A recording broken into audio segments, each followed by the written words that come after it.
ಉತ್ತರ ಕರ್ನಾಟಕ ಮುಂಜಾನೆ ನ್ಯೂಸ್ ರೌಂಡಪ್ಗೆ ಸ್ವಾಗತ. ನಾನು ಪ್ರಿಯಾಂಕಾ ಶ್ರೀಗುರು. ಬನ್ನಿ ಕ್ವಿಕ್ಕಾಗಿ ನೋಡೋಣ ಇಂದಿನ ಪ್ರಮುಖ ಸುದ್ದಿಗಳನ್ನ. ಲೋಕ ಕಲ್ಯಾಣಕ್ಕಾಗಿ ವಿಶ್ವರಾಧ್ಯ ಮಠದ ಪೀಠಾಧಿಪತಿ ಡಾಕ್ಟರ್ ಗಂಗಾಧರ್ ಮಹಾಸ್ವಾಮಿಗಳ ನೇತೃತ್ವದಲ್ಲಿ 40ನೇ ಪರಂಪರಾ ಪಾದಯಾತ್ರೆ ಆರಂಭವಾಗಿದೆ. ಪವಾಡ ಪುರುಷ ವಿಶ್ವರಾಧ್ಯರ ಜನ್ಮಸ್ಥಾನ ಕಲಬುರಗಿ ಜಿಲ್ಲೆಯ ಜೇವರ್ಗಿ ತಾಲೂಕಿನ ಸುಕ್ಷೇತ್ರ ಗಂವಾರದ ಪಂಚಗ್ರಹ ತೋಪ್ಕಟ್ಟಿ ಮಠದಿಂದ ಮುಕ್ತಿ ಕ್ಷೇತ್ರ ಯಾದಗಿರಿ ತಾಲೂಕಿನ ಅಬ್ಬೆ ತುಮಕೂರಿನವರೆಗೂ ಲೋಕ ಕಲ್ಯಾಣಕ್ಕಾಗಿ ಪರಂಪರಾ ಪಾದಯಾತ್ರೆಯನ್ನ ಪೀಠಾಧಿಪತಿ ಡಾಕ್ಟರ್ ಗಂಗಾಧರ್ ಸ್ವಾಮಿಗಳ ಸಾನ್ನಿಧ್ಯದಲ್ಲಿ ಆರಂಭಗೊಂಡಿತು.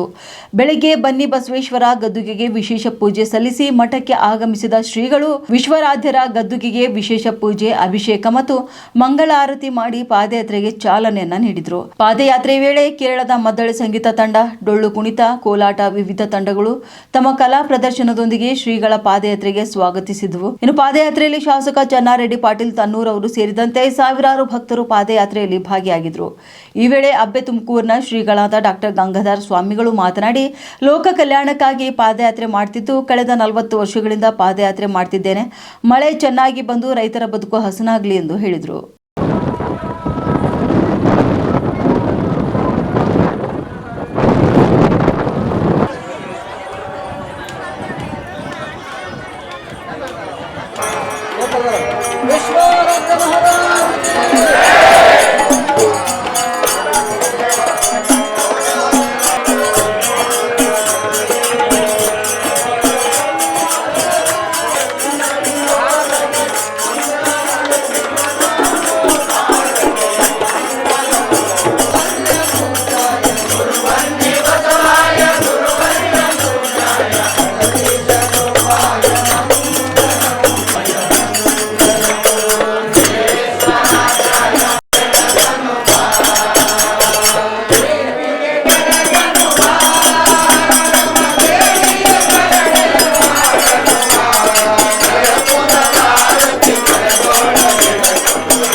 ಅಂಥ ಪುಣ್ಯಾತ್ಮರು ಅಲ್ಲಲ್ಲಿ ತಪೋನುಷ್ಠಾನಗಳನ್ನು ಮಾಡುತ್ತಾ ನಾಡು ತುಂಬೆಲ್ಲ ಸಂಚರಿತ ಶಿವಸ್ವರೂಪಿ ಅಂಬೆ ತುಮಕೂರಿನ ಮಾಲಿ ಸಂಕಲ್ಪಗಳ ಭಕ್ತಿ ಶ್ರದ್ಧೆಗೆ ಹೋಗ್ಬಿಟ್ಟು ಅಂಬೆ ತುಮಕೂರಿನಲ್ಲಿ ನೆಲೆ ನಿಂತವು.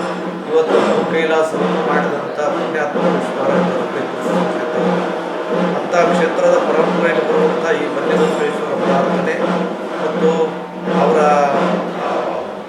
ಗರ್ಭಕ್ಕೆ ಕಾರಣ ಆದಂಥ ಅವರಿಗೆ ಜನ್ಮ ಕೊಟ್ಟಂಥ ಭೂಮಿಗೆ ನಮಸ್ಕಾರ ಮಾಡಿ ಎಲ್ಲ ಸಂಪ್ರದಾಯ ಭಕ್ತರನ್ನು ಒಳಗೊಂಡು ಸುಮಾರು 3 ದಿನಗಳ ಪರ್ಯಂತವಾಗಿ ನಡೆಯುವಂಥ ಪಾದಯಾತ್ರೆ ಅಂಬೇತುಮಕೂರು ಕ್ಷೇತ್ರದಲ್ಲಿ ಅಮಾವಾಸ್ಯೆ ದಿನ ಸಂಪನ್ನಗೊಳ್ಳತಕ್ಕಂಥದ್ದಾಗ್ತದೆ. ಇದು ಒಂದು ಬನ್ನಿಬಸವರಾಯರು ಅವ್ರು ಹುಟ್ಟಿದಂಥ ಸ್ಥಾನ ಇವೆಲ್ಲ ಹಿಡಿದುಕೊಂಡು ಬಂದದ್ದಕ್ಕಾಗಿ ಪರಂಪರಾ ಪಾದಯಾತ್ರೆ ಅನ್ನತಕ್ಕಂಥ ಹೆಸರನ್ನು ಇದಕ್ಕೆ ನಾವು ಸುಮಾರು ದಿನಗಳು ಕೊಟ್ಟಂಥದ್ದಾಗ್ಯದ. ಇದು ನಾವು ಇವತ್ತು ಈ ವರ್ಷದ ಪಾದಯಾತ್ರೆ 40ನೇ ವರ್ಷದ ಪಾದಯಾತ್ರೆ, 40ನೇ ವರ್ಷದ ಪಾದಯಾತ್ರೆ.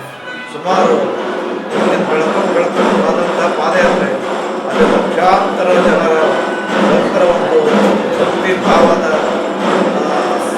ಸಮ್ಮಿಲನದಲ್ಲಿ ಸಂಪನ್ನಗೊಳ್ಳತಕ್ಕಂಥದ್ದಾಗ್ತದೆ. ನಾಡಿನ ಹಲವು ಶರಮೂರ್ತಿಗಳು, ಗಣ್ಯಮಾನ್ಯರು, ಅನೇಕ ರಾಜಕೀಯ ಮುಖಂಡರು ಬರತಕ್ಕಂಥವ್ರು ಆಗ್ತಾರೆ. ಲಕ್ಷಾಂತರ ಬರತಕ್ಕಂಥ ಈ ಪಾದಯಾತ್ರೆ ನೋಡುಗರ ಮತ್ತು ನಡೆದುಕೊಳ್ಳುವರ ಒಂದು ಉಲ್ಲಾಸವೇ ಸರಿ ಅಂತ ತಿಳ್ಕೊಂಡು ನಾವು ಮಾಡಬೇಕಾಗ್ತದೆ. ಭಾಳ ಶ್ರದ್ಧೆಯಿಂದ, ಭಕ್ತಿಯಿಂದ, ವಿಶ್ವಾಸದಿಂದ ಸಮರ್ಪಡತಕ್ಕಂಥ ಈ ಪಾದಯಾತ್ರೆ ಯಶಸ್ವಿಯಾಗಲಿ. ಪಾದಯಾತ್ರೆ ಅಂಬೇತುಮಕೂರು ಕ್ಷೇತ್ರವರೆಗೂ ಸಂಪನ್ನವಾಗಿ ಎಲ್ಲರಿಗೆ ಸದ್ಗುರುನಾಥ ಸುರಕ್ಷಿತವಾಗಿ ಅಂತಃಕರಣ ದೃಷ್ಟಿಯಿಂದ ಸೇವಾ ಕೈಂಕರ್ಯಗಳನ್ನು ಸ್ವೀಕರಿಸಿದೆ.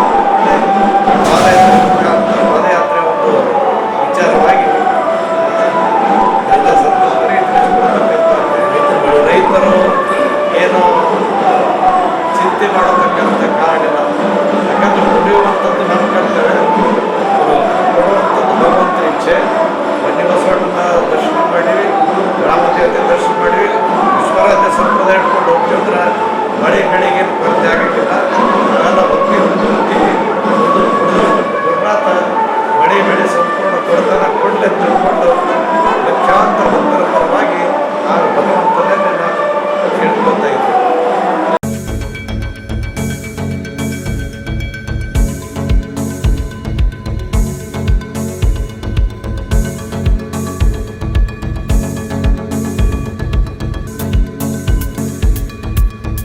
ಬೀದರ್ ಜಿಲ್ಲಾ ಕಾಂಗ್ರೆಸ್ ಅಧ್ಯಕ್ಷ ಸ್ಥಾನಕ್ಕೆ ಜಿಲ್ಲೆಯ ಘಟಾನುಘಟಿ ನಾಯಕರು ಅರ್ಜಿಯನ್ನ ಸಲ್ಲಿಸಿದ್ದಾರೆ. ಅಧ್ಯಕ್ಷ ಗಾದಿಗಾಗಿ ಭಾರಿ ಪೈಪೋಟಿ ಶುರುವಾಗಿದೆ. 35ಕ್ಕೂ ಅಧಿಕ ಕಾಂಗ್ರೆಸ್ ನಾಯಕರು ಹಾಗೂ ಕಾರ್ಯಕರ್ತರು ಜಿಲ್ಲಾಧ್ಯಕ್ಷ ಸ್ಥಾನಕ್ಕೆ ಈಗಾಗಲೇ ಅರ್ಜಿಯನ್ನ ಸಲ್ಲಿಸಿದ್ದಾರೆ.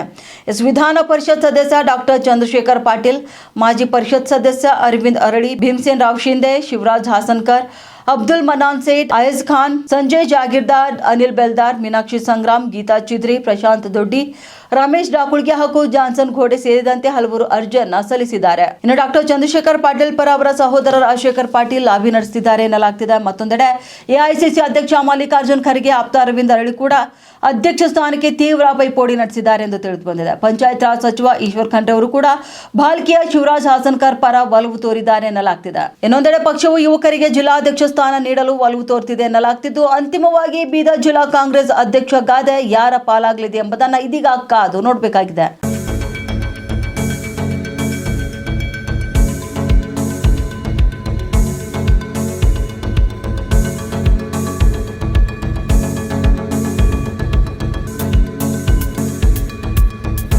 ಬೀದರ್ ಜಿಲ್ಲೆಯ ಹುಮ್ನಾಬಾದ್ ಕೈಗಾರಿಕಾ ಪ್ರದೇಶದಿಂದ ಗುರುಗಂಗಾ ಹಾಗೂ ಮಾಂಜ್ರಾ ನದಿಗೆ ರಾಸಾಯನಿಕ ತ್ಯಾಜ್ಯ ಹರಿಸುತ್ತಿರುವ ಆರೋಪಕ್ಕೆ ಸಂಬಂಧಪಟ್ಟಂತೆ 3 ಕೈಗಾರಿಕೆಗಳನ್ನು ತಕ್ಷಣ ಮುಚ್ಚುವಂತೆ ಸಚಿವ ಈಶ್ವರ್ ಖಂಡ್ರೆ ಸೂಚನೆಯನ್ನ ನೀಡಿದ್ದಾರೆ. ಮೇ6H ಇಂಡಸ್ಟ್ರಿ, ಸತ್ಯದೀಪ್ ಕೆ ಇಂಡಸ್ಟ್ರಿ ಹಾಗೂ ಹಿಮಾಲಯ ಕೈಗಾರಿಕೆಗಳ ವಿರುದ್ಧ ಕ್ಲೋಷರ್ ಆರ್ಡರ್ ಅನ್ನು ಹೊರಡಿಸಿ 24 ಗಂಟೆಯೊಳಗೆ ಅನುಸರಣ ವರದಿ ಸಲ್ಲಿಸುವಂತೆ ಜಿಲ್ಲಾಧಿಕಾರಿಗೆ ಲಿಖಿತ ಸೂಚನೆಯನ್ನ ನೀಡಿದ್ದಾರೆ.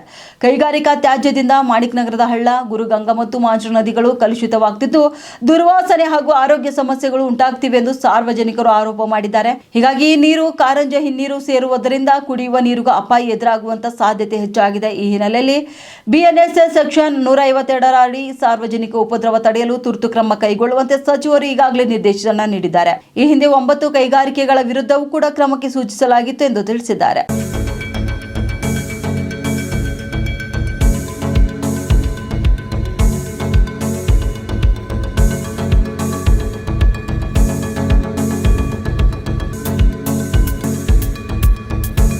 ಬೀದರ್ ಜಿಲ್ಲೆಯ ಔರಾ ತಾಲೂಕಿನಲ್ಲಿ ಮನಕುಲ ತಲೆ ತಗ್ಗಿಸುವಂತ ಘಟನೆಯೇ ನಡೆದು ಹೋಗಿದೆ. 2 ತಿಂಗಳ ಹಸುಗೂಸನ್ನ ಬಾವಿಗೆಸಿದ ಪಾಪಿ ತಾಯಿ.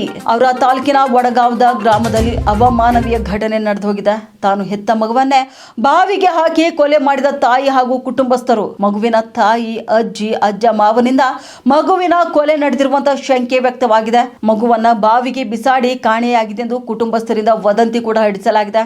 ನಿನ್ನೆ ರಾತ್ರಿಯಿಂದ ಹಸುಗೂಸಿನ ಹುಡುಕಾಟದ ನಾಟಕವಾಡಿದ್ದಂತ ಕುಟುಂಬಸ್ಥರು ಪೊಲೀಸ್ ತನಿಖೆ ವೇಳೆ ಬಾವಿಗೆ ಎಸೆದ ಮಾಹಿತಿ ಲಭ್ಯವಾಗಿದೆ. ಇನ್ನು ಸ್ಥಳಕ್ಕೆ ಪೊಲೀಸರು ಭೇಟಿಯನ್ನ ನೀಡಿ ಕುಟುಂಬಸ್ಥರ ವಿಚಾರಣೆಯನ್ನ ನಡೆಸಿದ್ದಾರೆ. ನಂತರ ಸಂತಪುರ ಪೊಲೀಸ್ ಠಾಣಾ ವ್ಯಾಪ್ತಿಯಲ್ಲಿ ಘಟನೆ ನಡೆದಿದೆ.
ರಾಯಚೂರು ಜಿಲ್ಲೆಯ ದೇವದುರ್ಗ ತಾಲೂಕಿನ ಸಂಕೇಶ್ವರಹಾಳ್ ಗ್ರಾಮದ ನಿವಾಸಿ ಹಾಗೂ ಬಹುಜನ ಸಮಾಜ ಪಾರ್ಟಿಯ ರಾಯಚೂರು ಜಿಲ್ಲೆಯ ಜಿಲ್ಲಾ ಉಸ್ತುವಾರಿಯಾಗಿದ್ದ ಭೂಮಾನಂದ ಅವರಿಗೆ ಕಿಡಿಗೇಡಿಗಳು ದಿನಾಂಕ 14 ಆಗಸ್ಟ್ 2026 ಸಂಜೆ ಹೊತ್ತಿನಲ್ಲಿ ಭೀಕರ ದಾಳಿ ಮಾಡಿ ಮಾರಕಾಸ್ತ್ರಗಳಿಂದ ಅಮಾನುಷವಾಗಿ ಹೊಡೆದು ಕೊಲೆ ಮಾಡಿರುವವರ ವಿರುದ್ಧ ಸೂಕ್ತ ಕಾನೂನು ಕ್ರಮ ಕೈಗೊಳ್ಳಬೇಕೆಂದು ಬಸವ ಕಲ್ಯಾಣ ತಾಲೂಕಿನ ಬಿಎಸ್ಪಿ ಪಕ್ಷದ ವತಿಯಿಂದ ತಹಶೀಲ್ದಾರ್ ಮುಖಾಂತರ ಮುಖ್ಯಮಂತ್ರಿಗಳಿಗೆ ಮನವಿ ಪತ್ರವನ್ನು ನೀಡಲಾಯಿತು. ಹಾಗೆ ದಾವಣಗೆರೆ ಜಿಲ್ಲೆಯ ಚನ್ನಗಿರಿ ತಾಲೂಕಿನ ಬಳಲ್ಗೇರ್ ಗ್ರಾಮದಲ್ಲಿ ಮಂದಿರ ಪ್ರವೇಶ ಮಾಡಿದ್ದಕ್ಕೆ ಕಂಬಕ್ಕೆ ಕಟ್ಟಿ ದಲಿತ ಯುವಕನನ್ನ ಹೊಡೆದದ್ದು ಖಂಡನೀಯ ಇರುತ್ತದೆ ಎಂದು ತಿಳಿಸಿದ್ದಾರೆ. ಆದ್ದರಿಂದ ಈ ದುರ್ಘಟನೆಯು ರಾಜ್ಯವನ್ನೇ ಬೆಚ್ಚಿ ಬೀಳಿಸಿದ್ದು, ರಾಜ್ಯದಲ್ಲಿ ಕಾನೂನು ಸುವ್ಯವಸ್ಥೆ ಸಂಪೂರ್ಣ ವಿಫಲವಾಗಿದೆ, ಹದಗೆಟ್ಟಿರುವುದು ಸ್ಪಷ್ಟವಾಗಿ ಕಂಡು ಬರ್ತಿದೆ ಎಂದು ತಿಳಿಸಿದ್ದಾರೆ. ರಾಜ್ಯದಲ್ಲಿ ಹೋರಾಟಗಾರರಿಗೆ ರಕ್ಷಣೆ ಇಲ್ಲದಂತಾಗಿದೆ.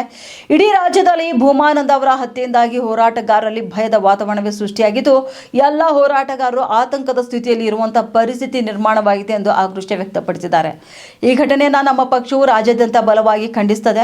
ಸದರಿ ದುರ್ಘಟನೆಯಲ್ಲಿ ಹತ್ಯೆಯಾದ ಭೂಮಾನಂದ ಅವರ ಪರಿವಾರಕ್ಕೆ ಸರ್ಕಾರವು ಸೂಕ್ತ ಭದ್ರತೆ, ರಕ್ಷಣೆ ನೀಡುವುದಲ್ಲದೆ ಸೂಕ್ತ ಪರಿಹಾರ ನೀಡಬೇಕೆಂದು ಬಹುಜನ ಸಮಾಜ ಪಕ್ಷದ ಅಧ್ಯಕ್ಷ ಶಂಕರ್ ಪೋಲೆ ಆಗ್ರಹಿಸಿದರು.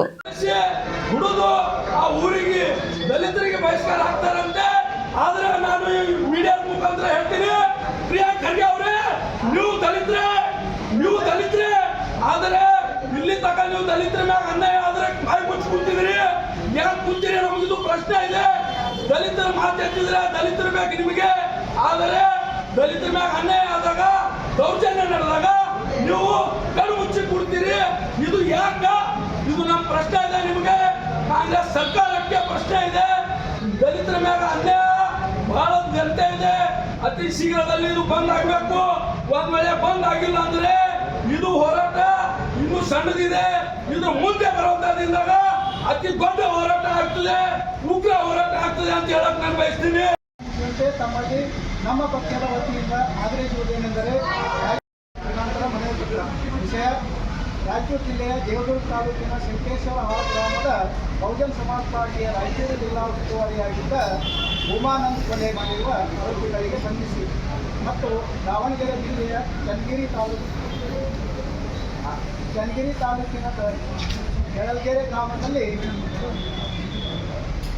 ಮಂದಿರ ಬೆಕ್ಕೆ ಬೇಕು ಎಲ್ಲಿವರೆಗೆ ಹೋರಾಟ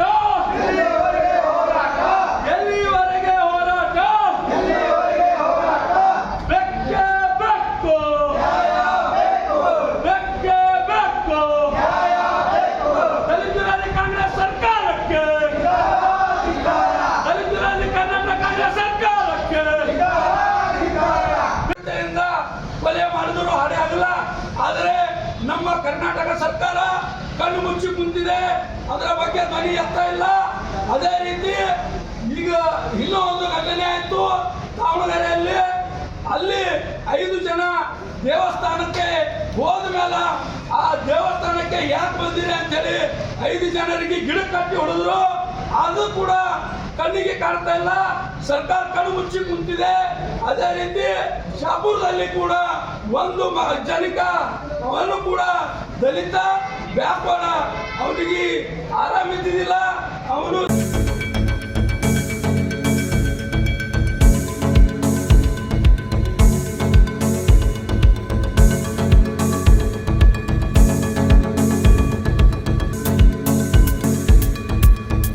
ಬೀದರ್ ಜಿಲ್ಲೆಯ ಬಸವಕಲ್ಯಾಣ ಶಾಸಕ ಶರಣು ಸಲ್ಗಾರ್ ನವದೆಹಲಿಯಲ್ಲಿ ಕೇಂದ್ರ ಮತ್ತು ಬೃಹತ್ ಕೈಗಾರಿಕೆಗಳ ಸಚಿವರಾದ ಎಚ್.ಡಿ. ಕುಮಾರಸ್ವಾಮಿ ಅವರನ್ನ ಭೇಟಿ ಮಾಡಿ ಬಸವಕಲ್ಯಾಣ ಮತಕ್ಷೇತ್ರದ ಕೈಗಾರಿಕಾ ಅಭಿವೃದ್ಧಿ ಕುರಿತು ಚರ್ಚಿಸಿದ್ದಾರೆ ಎನ್ನಲಾಗ್ತಿದೆ.